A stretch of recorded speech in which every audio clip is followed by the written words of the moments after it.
Hello students, यार कैसे हो तुम लोग सब और कैसा चल रहा है तुम लोग का प्रिपरेशन? बताओ मेरे को कमेंट में जल्दी से यार। और अगर तुम चाहते हो कि मैं किसी खास टॉपिक पर वीडियो बनाऊं या फिर तुम्हें कोई प्रॉब्लम हो रही है अपने प्रिपरेशन में, तो कमेंट में ज़रूर पूछो यार, मैं पूरा हेल्प करूंगा। और अगर तुम्हें अपनी स्टडी प्लान चाहिए तो कमेंट में मेरा व्हाट्सएप नंबर पड़ा है, जाओ और जा करके मैसेज करो, मैं पर्सनली तुम्हें तुम्हारे हिसाब से स्टडी प्लान बना कर दूंगा। तो गाइज, मेरा नाम है AK अग्रवाल और वेलकम है तुम सबका तुम्हारे अपने YouTube channel Sunita's biology classes पे। देखो यार, अगर तुम नीट के एस्पिरेंट हो तो तुम्हें बड़ी अच्छी तरह से पता होगी कि NCERT भी लाइक तुम ही हो माता पिता, तुम ही हो बंधु सखा, तुम ही हो। Okay, basically what I am trying to explain is कि NCERT नहीं कराना यार, तुमने कुछ नहीं करा। ओके, और इसके बिना तुम मेडिकल कॉलेज में सीट के बारे में सोच भी नहीं सकते यार, सीरियसली। तो इसीलिए मैं अपने इस चैनल पे NCERT को line by line complete Hindi में एक्सप्लेन करता हूँ। और अगर तुम हमारी चैनल पहली बार देख रहे हो तो मैं तुम्हें बता दूं कि हमारी NCERT की लाइन बाय लाइन की पूरी सीरीज चल रही है। तो चैनल को सब्सक्राइब कर लो, लाइक कर देना वीडियो को और शेयर तो कर ही देना यार, क्योंकि ज्ञान ना फैलाने से बढ़ता है। ओके, तो फैलाओ और बढ़ाओ। और एक बात, तुम लोग वीडियो को पूरा देखा करो यार, क्योंकि तभी तो तुम पूरा कॉन्सेप्ट समझ पाओगे, और कॉन्सेप्ट समझोगे तभी तो एग्जाम में उखाड़ोगे और फिर मेरा नाम भी करोगे। चलो, बातें बहुत हो गई और अब चलते हैं सीधे अपने टॉपिक पे। तो आज का जो टॉपिक है वो हम पढ़ने वाले हैं स्पर्मेटोजेनेसिस। तो सबसे पहले मैं इस कॉन्सेप्ट को बेस्ट लेवल पे एक्सप्लेन करूंगा विथ बेस्ट एवर डायग्राम्स, जिससे तुम्हारे माइंड की क्लैरिटी लेवल 1000% बढ़ जाएगी। ओके, और उसके बाद मैं इन सभी को NCERT लाइन से क्रॉस चेक कर लूंगा और फिर तुम करोगे क्वेश्चन प्रैक्टिस पूरी ईमानदारी से। चलो चलते हैं अब। तो गाइस, स्टार्ट करने से पहले मैं तुम्हें थोड़ा सा रिकैप दे देता हूँ ताकि तुम्हें एक बेहतर समझ में आए। ओके, याद होगा तुम्हें कि रिप्रोडक्शन एंड ऑर्गेनिज्म चैप्टर में हमने क्या करा था कि सेक्सुअल मोड ऑफ जो रिप्रोडक्शन था, इनके इवेंट्स को हमने 3 भागों में बांट दिया था। याद आ रहा है? तो पहला क्या था? Pre fertilisation. सेकंड क्या था हमारा? फर्टिलाइजेशन। और फिर थर्ड क्या चीज़ था? Post fertilization. Okay, pre fertilization का जो सबसे फर्स्ट इवेंट हुआ करता था वो क्या था? याद करो। जी हाँ, गैमेटोजेनेसिस, राइट, गैमेटोजेनेसिस। हम बात कर रहे हैं सेक्सुअल मोड ऑफ रिप्रोडक्शन के बारे में। और सेक्सुअल मोड ऑफ रिप्रोडक्शन की सबसे बड़ी जो खासियत होती है वो ये होती है कि इनमें 2 इंडिविजुअल्स इन्वॉल्व होते हैं। कौन कौन से? मेल, और यहाँ सेकंड क्या चीज़ था? फीमेल। और ये दोनों इंडिविजुअल क्या करते थे कि अपना गैमेट फॉर्म करते थे। मेल और फीमेल दोनों अपना गैमेट फॉर्म करेंगे और उसके बाद फिर ये दोनों गैमेट्स आपस में फ्यूज़ होकर के जाइगोट का फॉर्मेशन करेंगे। यही तो बात थी। तो देख सकते हो कि सबसे पहली बात कि गैमेट्स का बनना सबसे पहला स्टेप होता है। इसीलिए हम देख सकते हैं कि प्री फर्टिलाइजेशन इवेंट का पहला इवेंट जो है वो क्या है? गैमेटोजेनेसिस। अच्छा, गैमेटोजेनेसिस, जेनेसिस का मतलब जनरेट करना, क्या? गैमेट का जनरेट करना, ठीक है। तो जब ये गैमेटोजेनेसिस मेल में हो रहा हो तो हमें पता है कि मेल का गैमेट क्या होता है? मेल का गैमेट होता है स्पर्म और फीमेल का ओवम। तो मेल में जब गैमेटोजेनेसिस होगा तो क्या बनेगा? स्पर्म। तो यहीं पे हम कह सकते हैं कि स्पर्म का गैमेटोजेनेसिस कहलाता है स्पर्मेटोजेनेसिस। ओके, और यहीं पे इसी तरह सेम यही लॉजिक पे फीमेल में जब गैमेटोजेनेसिस हो तो ये कहलाता है ओवोमोजेनेसिस, है ना? नहीं, यहाँ पे ये कहलाता है ओजेनेसिस। ठीक है, सच्ची बताओ कितने लोग हाँ बोल दिए थे? चलो देखो, याद रखना इसको, इसे बोलते हैं हम ओजेनेसिस। ओके, तो आज हम लोग यही स्पर्मेटोजेनेसिस के बारे में बात करने वाले हैं कि मेल में ये जो गैमेटोजेनेसिस है यानी कि गैमेट बनना वो कैसे बनता है। ठीक है, तो स्पर्मेटोजेनेसिस जो है, स्पर्मेटोजेनेसिस, राइट, ठीक है, स्पर्मेटोजेनेसिस को कंप्लीटली हम लोग 4 पार्ट में डिवाइड कर देते हैं। ठीक है, पहला हो गया स्पर्मेटोसाइटोजेनेसिस। ओके, सेकंड हो जाता है मियोसिस 1,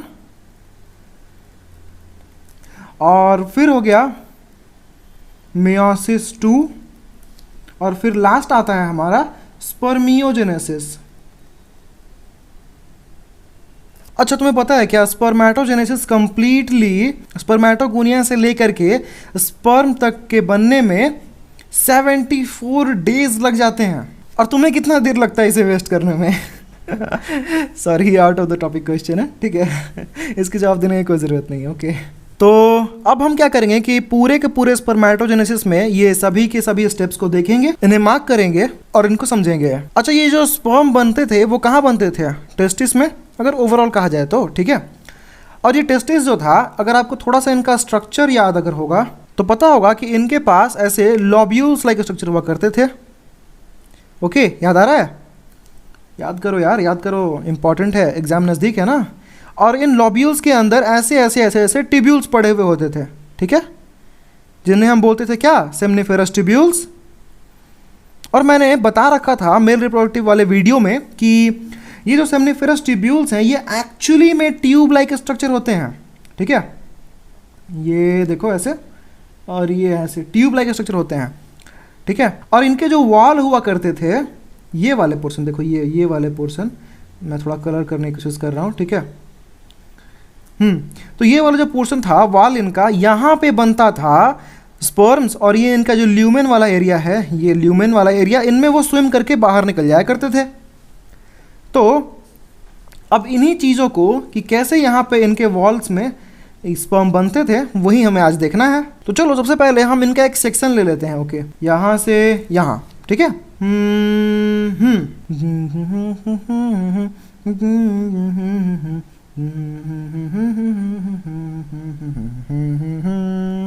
हाँ जी, तो ये क्या है? ये हो गया हमारा सेमनीफेरस का एपिथेलियम, सेमनीफेरस एपिथेलियम।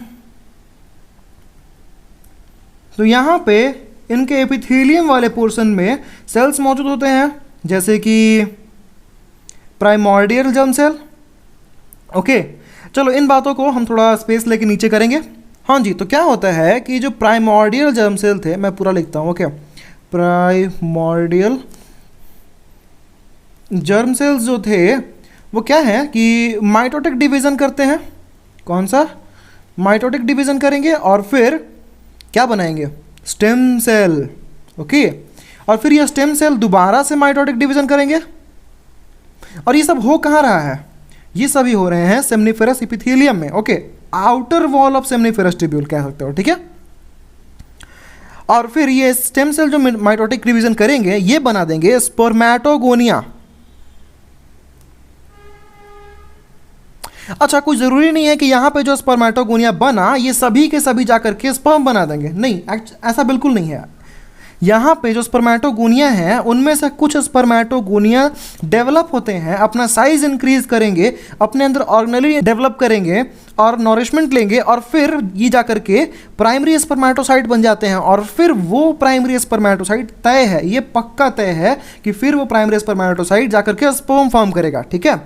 तो मैं क्या करता हूँ कि एक डायग्राम ले लेता हूँ, जैसा कि मैंने प्रॉमिस करा था पहले कि मैं डायग्राम की मदद से बेस्ट एक्सप्लेनेशन देने वाला हूँ, ओके। तो डायग्राम की तरफ चलते हैं। तो गाइज ये रहा डायग्राम, और तुम देख सकते हो कि कैसे सेमनीफेरस ट्यूब्यूल एक ट्यूब के फॉर्म में प्रेजेंट है, ओके। और देखो ये रहा हमारा स्पर्मेटोगोनियम, देख रहे हो, और इनमें से एक स्पर्मेटोगोनियम प्राइमरी स्पर्मेटोसाइट बना है, ठीक है, देखो ये रहा। अच्छा, स्पर्मेटोगोनियम जो है ये माइटोसिस डिवीजन से बना हुआ है, और ये है उनके कुछ ऊपर के सेल्स जिनके बारे में बात करी अभी हमने, ओके। स्पर्मेटोगोनियम के फॉर्मेशन के ऊपर वाले स्टेज को हम बोलते हैं स्पर्मेटोसाइटोजेनेसिस। याद आ रहा है? अभी बात करी थी हमने कि स्पर्मेटोजेनेसिस को हमने 4 भागों में बांट रखा था। तो ये रहा हमारा पहला वाला फेज, ओके। इसी को हम बोलते हैं मल्टीप्लिकेशन फेज, ठीक है, लिख दे रहा हूँ यहाँ पे, मल्टीप्लिकेशन फेज, ओके। अच्छा, ऐसा क्यों बोलते हैं? क्योंकि माइटोसिस जो है वो एक्चुअली में मल्टीप्लिकेशन ही करता है सेल्स का। देख रहे हो ये कैसे, इनका प्लॉइडी लेवल भी सेम रखा हुआ है इनने, देखो।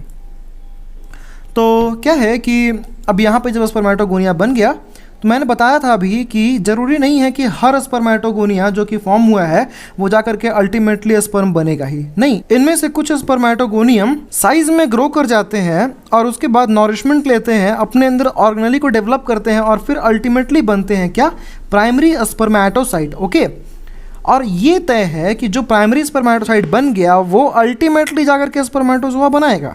ठीक है, तो यहाँ पर देखो जो प्राइमरी स्पर्मेटोसाइट है इनका प्लॉइडी क्या चाहिए 2n, यानी कि ये डिप्लॉयड है अभी। और उसके बाद क्या होता है कि ये मियोसिस फर्स्ट करते हैं और यहाँ पे ये 2 हैप्लॉइड सेकेंडरी स्पर्मेटोसाइट को बनाते हैं।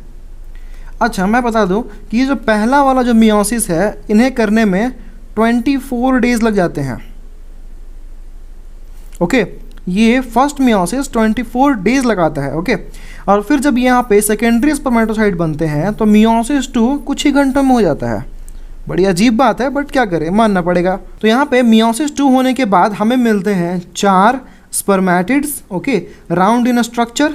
और फिर हमें पता है कि स्पर्म जो है इनका स्ट्रक्चर कुछ इस तरीके का होता है, तो इन्हें क्या करना होता है कि एक अपना स्ट्रक्चर चेंज करना पड़ता है। ओके, और यहीं पे आता है हमारे पास 4th स्टेप स्पर्मेटोजेनेसिस का, जो कि है स्पर्मियोजेनेसिस। ओके, यहाँ पे स्पर्म की पूरी साइज, लुक, स्ट्रक्चर इन्हें कुछ इस तरह बनाया जाता है कि इन्हें ट्रैवल करने में फीमेल रिप्रोडक्टिव बॉडी के अंदर बड़ी सहायता मिल सके। ओके, अच्छा, और पता है स्पर्मेटिड से स्पर्मेटोजोआ यानी कि ये जो स्पर्मियोजेनेसिस वाला प्रोसेस है इसमें भी 24 डेज ही लगते हैं। पता नहीं मियोसिस 2 में इतना कम वक्त क्यों लगता है, अगर तुम्हें पता है रिप्लाई करो। अच्छा, ये जो ट्रांसफॉर्मेशन है यानी कि स्पर्मेटोगोनियम से लेकर के स्पर्मेटोजोआ तक, ये हो कहाँ पे रहा है, तो ऑब्वियसली ये हो रहे हैं सेमनीफेरस ट्यूब्यूल के वॉल में। ओके, वॉल में यहाँ पे इनके पास स्पर्मेटोगोनियम्स के सेल्स मौजूद हैं।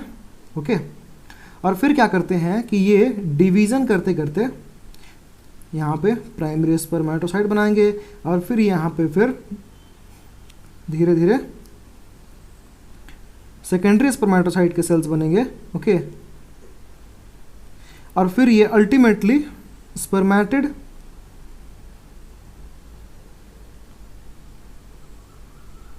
और लास्टली तुम्हें पता ही है कि स्पर्मेटोजोआ ल्यूमेन में जाकर के रिलीज हो जाएंगे। ओके, बट इंटरेस्टिंग बात यह है कि यहाँ पे सर्टोली सेल मौजूद है।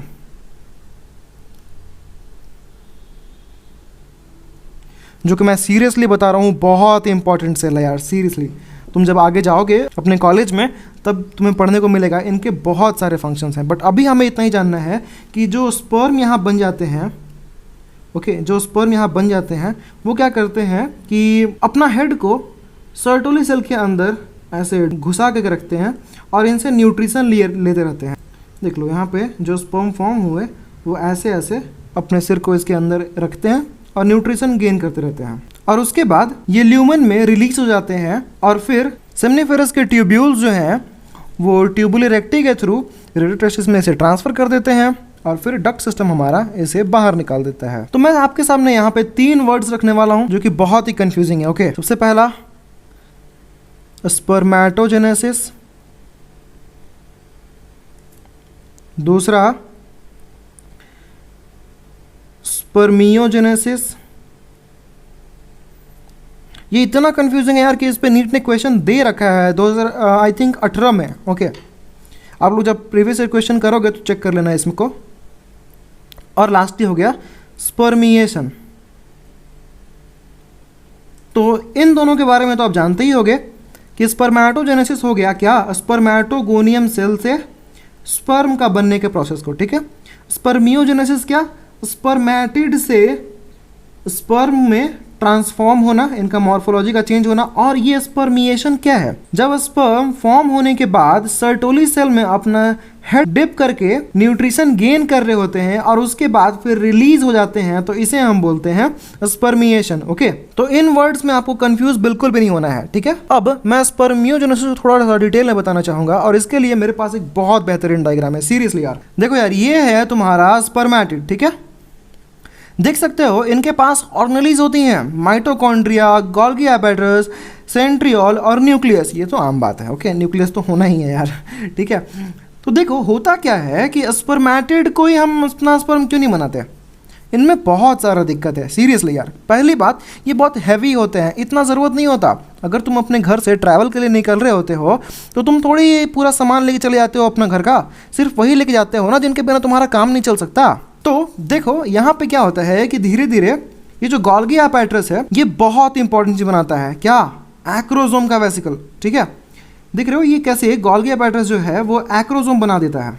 देख रहे हो ये वही है जो कि आगे स्पर्म को एग के अंदर एंटर करने में हेल्प करने वाला है। ओके, और देखो यहीं पे क्या हो रहा है कि ये सेंट्रियोल्स जो थे वो नीचे की तरफ आना शुरू हो गए। देखो यहाँ पे ये नीचे की तरफ आना शुरू हो गए, और न्यूक्लियस को ध्यान दो, ये कॉम्पैक्ट हो रहे हैं, और माइटोकॉन्ड्रिया जो है वो नीचे की तरफ आ रहे हैं। देखो ये सभी के सभी देख रहे हो, यहाँ जो इधर देखो ये था ये था ये था, अभी देखो धीरे धीरे ये सब नीचे की तरफ आ रहे हैं। ठीक है, नीचे की तरफ आ रहे हैं, और फिर नेक्स्ट प्रोसेस में देखो क्या हो रहा है कि ये फ्लैजिला डेवलप कर रहा है, यानी कि स्पर्म का टेल जो कि इसको स्विम करने में हेल्प करने वाला है और इसको नॉन मोटाइल से मोटाइल में ट्रांसफॉर्म करेगा।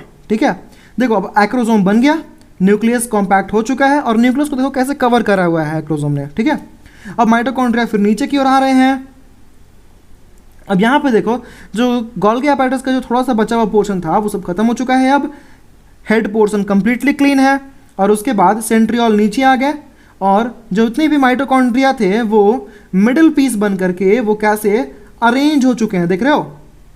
और इसके बाद जितने भी साइटोप्लाज्म बन जाते हैं उन्हें सबको हम लूज कर देते हैं साइटोप्लाज्मिक ड्रॉपलेट के रूप में। ओके, तो यहाँ पे माइटोकॉन्ड्रियल शीथ, ठीक है, माइटोकॉन्ड्रियाज को अरेंज कर दिया जाता है। ठीक है, और फिर ये फ्लैजिला क्रिएट हो जाता है। ये सेंट्रियोल जो है वो एक के पीछे एक अरेंज है, एक के पीछे एक ऐसे अरेंज होते हैं। ठीक है, तो इस तरह से ये कंप्लीट प्रोसेस है आपका स्पर्मियोजेनेसिस का, कैसे स्पर्मेटिड से फाइनली स्पर्म फॉर्म हो जाता है। अब चलो भाई, जितना देर से हम लोग स्पर्म किए जा रहे हैं, स्पर्म को कैसे फॉर्म करना है वगैरह वगैरह, तो चलो फाइनली देखते हैं कि स्पर्म बना कैसा, आखिर लास्ट इसका कैसा स्ट्रक्चर बना फिर। हाँ भाई, तो ये रहे स्पर्म, फाइनली दर्शन हो गए प्रभु आपके। देखो सबसे टिप वाला जो पोर्शन है वो क्या है, एक्रोसोम है। एक्चुअली एक्रोसोम क्या है, इसके अंदर एक एंजाइम होता है जिसे हम बोलते हैं स्पर्म लाइजेंस। ओके, क्या होता है वो, स्पर्म लाइजेंस। ओके, ये क्या करता है कि एग में एंट्री करने के लिए, समझ लो ना ये पास है। ओके, अच्छा ये रहा न्यूक्लियस। ठीक है, अच्छा ये बताओ कि ये न्यूक्लियस की प्लॉइडी क्या चीज़ है, एन या 2n? ऑब्वियसली यार एन होगा ना, क्योंकि तुम एक बात शुरू से जानते होगे कि गैमेट्स आर ऑलवेज हैप्लॉइड। इस बात का ना तुम टैटू करवा लो यार, ये कभी नहीं बदलने वाला। ओके, तो अब देख रहे हो हेड रीजन के बाद ये नीचे की ओर आता है, यहाँ होते हैं सेंट्रियोल। एक्चुअली यहाँ पे दो सेंट्रियोल होते हैं। ठीक है, एक होता है प्रॉक्सिमल और एक होता है डिस्टल, और फिर इनके नीचे होते हैं यहाँ से लेकर के यहाँ, यानी कि मिड पीस में माइटोकॉन्ड्रिया। ठीक है, ये एक्चुअली स्पायरली होते हैं। ठीक है, स्पायरली अरेंज्ड। ठीक है, मैं लिख दे रहा हूँ यहाँ पे स्पायरली अरेंज्ड। और दूसरी बात कि इनका काउंटिंग जो है वो करीब करीब 25 से 30 होते हैं। ठीक है, और फिर ये रहा यहाँ पर टर्मिनल डिस्क, जिससे ये हमारा पूरा का पूरा टेल ज्वाइन है। ठीक है, सेल मेम्ब्रेन, जिसे कंप्लीट सेल कवर्ड है। ठीक है, और फिर ये रहा इनका कंप्लीट टेल, जिनकी मदद से ये ट्रैवल कर पाते हैं। ठीक है, अच्छा एक इंटरेस्टिंग फैक्ट, सीरियसली बहुत इंटरेस्टिंग फैक्ट, स्पर्म का ट्रैवल स्पीड कितना होता है? तो मैं बताता हूँ कि स्पर्म का ट्रैवलिंग का स्पीड होता है 1.5 से 3 mm पर मिनट। ओके, और इसे करीब करीब 30 मिनट लग जाते हैं एम्प्यूला में पहुंचने के लिए। तो ये रहा पूरी स्पर्म की बातें। और अब हम चलते हैं एक और चीज़ जो है हार्मोनल कंट्रोल। आखिरकार ये ऐसे ही थोड़ी हो रहा होता है, ये प्यूबर्टी पे ही क्यों स्टार्ट होता है, इन्हें फॉर्म होने के लिए कौन कौन से हार्मोन्स का ज़रूरत होता है, इसे कैसे कंट्रोल करते हैं, इन सभी बारे में बात करने वाले हैं अब हम। देखो हम सबको पता है कि स्पर्म्स जो हैं वो प्यूबर्टी के बाद स्टार्ट होते हैं, प्यूबर्टी के बाद, राइट, प्यूबर्टी। अब प्यूबर्टी बॉयज़ में आता है 10 साल की उम्र में। ठीक है, तो इस समय क्या होता है कि आपके ब्रेन में हाइपोथैलेमस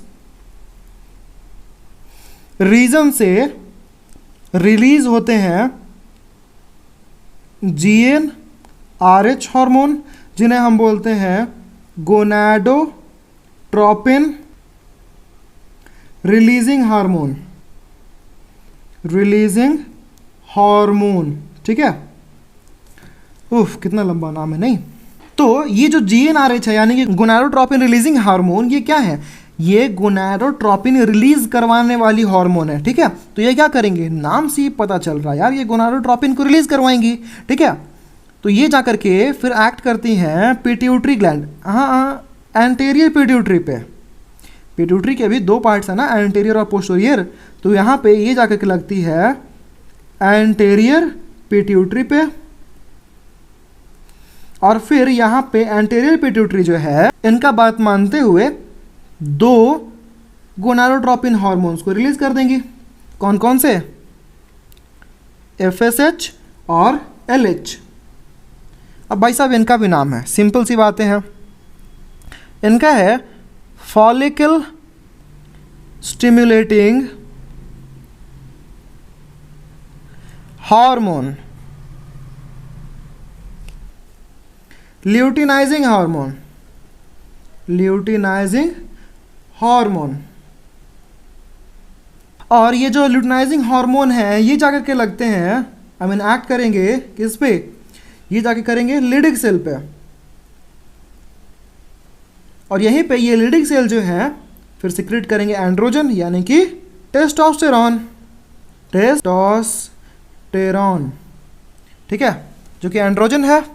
और FSH जो है ये जाके एक्ट करने वाले हैं सर्टोली सेल पे। सर्टोली सेल कुछ प्रोटीन्स रिलीज करते हैं जो कि काम किस में करेंगे? स्पर्मियोजेनेसिस में। स्पर्मियोजेनेसिस, ध्यान रखना है इसको, ठीक है। ये स्पर्मियोजेनेसिस में, और यहाँ टेस्टोस्टेरॉन जो है ये स्पर्मेटोजेनेसिस में, ठीक है, स्पर्मेटोजेनेसिस में, ठीक है। अच्छा, सर्टोली सेल एक बहुत इंपॉर्टेंट प्रोटीन और रिलीज करती है जिनका नाम है इनहिबिन। अच्छा, मैंने बताया कि इनहिबिन एक बहुत इंपॉर्टेंट फंक्शन प्ले करती है, ठीक है, कि ये नेगेटिव फीडबैक देती है एंटीरियर पिट्यूटरी को, जो कि FSH का रिलीज को सप्रेस करता है, क्योंकि FSH जो है वो टेस्टोस्टेरॉन के साथ स्पर्म प्रोडक्शन को स्टिमुलेट करती है, ओके। तो इसीलिए हुआ ना, इनहिबिन एक बहुत इंपॉर्टेंट फैक्टर। तो ये थी पूरी बातें हार्मोनल कंट्रोल की, और अब हम चलते हैं सीधे NCERT पे और देखते हैं कि कहीं कोई बात रह तो नहीं गई। तो गाइज ये रहा हमारा NCERT, और यहाँ पे हम पढ़ने वाले हैं गैमेटोजेनेसिस कंप्लीट डिटेल में, okay. The primary sex organs, the testis in males and ovaries in the females produce gametes, that is sperms and ovum. तो भाई ये बात तो पता ही हमें कि टेस्टिस और ओवरीज जो है वो प्राइमरी सेक्स ऑर्गन्स होती हैं, और मेल में जो टेस्टिस होता है वो स्पर्म प्रोड्यूस करता है, और फीमेल में जो ओवरीज हैं वो आपका ओवम प्रोड्यूस करेंगी respectively by the process called gametogenesis. और इनका यानी कि ये प्राइमरी सेक्स ऑर्गन्स का ये गैमेट्स का प्रोड्यूस करना ही गैमेटोजेनेसिस कहलाता है, सही है। In testes the immature germ cell spermatogonia produce sperm by spermatogenesis. तो टेस्टिस में स्पर्मेटोगोनिया जो कि एक इमैच्योर जर्म सेल है, वो क्या करती हैं कि स्पर्मेटोजेनेसिस का यूज़ करके स्पर्म प्रोड्यूस करती है। तो ये बातें अभी जस्ट हमने पूरे डिटेल में पढ़ा है, okay. That begins at puberty, puberty की एज में स्टार्ट होती है। स्पर्मेटोगोनिया सिंगुलर इसमें कहा जाता है स्पर्मेटोगोनियम, ये बात याद रखने वाली है, ठीक है। Present on the inside wall of seminiferous tubule multiply by mitotic division and increase in numbers। ये मल्टीप्लिकेशन फेज की बातें कर रही है आपसे, ठीक है। स्पर्मेटोगोनियम जो है वो कैसे माइटोटिक डिवीजन से मल्टीप्लाई करके अपना नंबर को इंक्रीज करती हैं, ठीक है। अब देखो आगे, each spermatogonium is diploid, spermatogonium diploid होता है, ऑब्वियसली बात है, ठीक है। अभी मियोसिस हुआ कहाँ पे है, एंड कंटेन्स 46 क्रोमोसोम्स, डिप्लॉयड का मतलब यही होता है। Some of the spermatogonia called primary spermatocytes periodically undergoes meiosis. तो हमें पता है कि सारे के सारे स्पर्मेटोगोनिया नहीं जाते हैं, उनमें से सिर्फ कुछ स्पर्मेटोगोनिया अपना साइज इंक्रीज करने के बाद बन जाते हैं प्राइमरी स्पर्मेटोसाइट, और सिर्फ वही जाते हैं मियोसिस करने, और फिर अल्टीमेटली वो स्पर्म पर रिलीज करेंगे, ठीक है। A primary spermatocyte completes the first meiotic division, that is reduction division। अच्छा, मियोसिस को रिडक्शन डिवीजन कहते हैं, ऐसा क्यों? क्योंकि भाई सिंपल सी बात है कि ये क्रोमोसोम नंबर घटा देती है, ठीक है। तो प्राइमरी स्पर्मेटोसाइट जो है वो पहला मियोटिक डिवीजन करने जाते हैं, जिससे वो दो इक्वल भाग में बट जाते हैं जो कि हैप्लॉइड इन नेचर के होते हैं और उन्हें हम कहते हैं सेकेंडरी स्पर्मेटोसाइट, और इनके पास 23 क्रोमोसोम होते हैं। अब हमें पता है कि ये हैप्लॉइड हैं तो ऑब्वियसली 23 क्रोमोसोम्स ही होंगे। ठीक है, देखो सारी बातें हमने बता रखी है। ठीक है, बस हम क्रॉस चेक कर रहे हैं कि कुछ छूट तो नहीं गई। The secondary spermatocyte undergo the second meiotic division to produce 4 equal haploid spermatids. तो हमें पता है कि वापस से जो सेकेंडरी स्पर्मेटोसाइट था वो दोबारा से मियोसिस सेकेंड करता है और यहाँ पे 4 स्पर्मेटिड बनाएगा। What would be the chromosome number of spermatid? Spermatid में कितने क्रोमोसोम नंबर होंगे? वापस से सिंपल सी बात है, वो n होंगे। ये डायग्राम देखो, ये है sectional view of seminiferous tubule. ठीक है, देख सकते हो ये क्या है, ये इनका मेम्ब्रेन है। ठीक है, और यहाँ पे लगे हुए हैं क्या, स्पर्मेटोगोनियम, एक को बोलते थे, याद आ रहा है, सिंगुलर फॉर्म। ठीक है, तो ये स्पर्मेटोगोनिया सेल्स हो गए। और फिर इधर की ओर देखो, डिवीज़न किधर की ओर हो रहा है, इधर की ओर। ठीक है, और यहाँ पे इनका क्या होगा, ये ल्यूमेन होगा इनका ऐसा। ठीक है, और तो देख सकते हो कैसे डिवीजन इधर की ओर जा रहा है, प्राइमरी स्पर्मेटोसाइट, उसके बाद फिर सेकेंडरी स्पर्मेटोसाइट, और फाइनली फिर स्पर्मेटिड, देख सकते हो, और फिर स्पर्मेटिड से स्पर्मेटोजोआ। ठीक है, अब देखो the spermatid are transformed into spermatozoa by a process called spermiogenesis. तो स्पर्मेटिड जो थे ये राउंड वाले स्ट्रक्चर, उन्हें हम चेंज कर देते हैं, उनका स्ट्रक्चर चेंज कर देते हैं ऐसा स्पर्म के शेप में। ठीक है, और इस प्रोसेस को बोलते हैं spermiogenesis. After spermiogenesis sperm heads become embedded in the Sertoli cells and are finally released from the seminiferous tubule by the process called spermiation। तो क्या होता है कि जब इनका स्पर्मियोजेनेसिस हो जाता है, यानी कि इनका शेप बदल जाता है और अब ये ट्रैवल कर सकते हैं, तो फिर ये क्या करते हैं कि ट्रैवल करके जाते हैं सर्टोली सेल के पास, और वहाँ क्या करते हैं कि अपना हेड रीजन को डिप कर देते हैं और उसके बाद न्यूट्रिशन गेन करते हैं। देख सकते हो यहाँ देखो, ये देखो कैसे ये जो स्पर्मेटोजोआ है वो कैसे सर्टोली सेल में अपना सिर को डिप करा हुआ है। ठीक है, और उसके बाद spermatogenesis start at the age of puberty. देखो दो बार कह दी गई ये बातें। ठीक है, कि स्पर्मेटोजेनेसिस स्टार्ट होता है प्यूबर्टी में due to significant increase in the secretion of gonadotropin releasing hormone GnRH। ठीक है, तो क्या होता है कि इनके इस हार्मोन के इंक्रीज होने की वजह से ये प्यूबर्टी में ये स्टार्ट हो जाता है।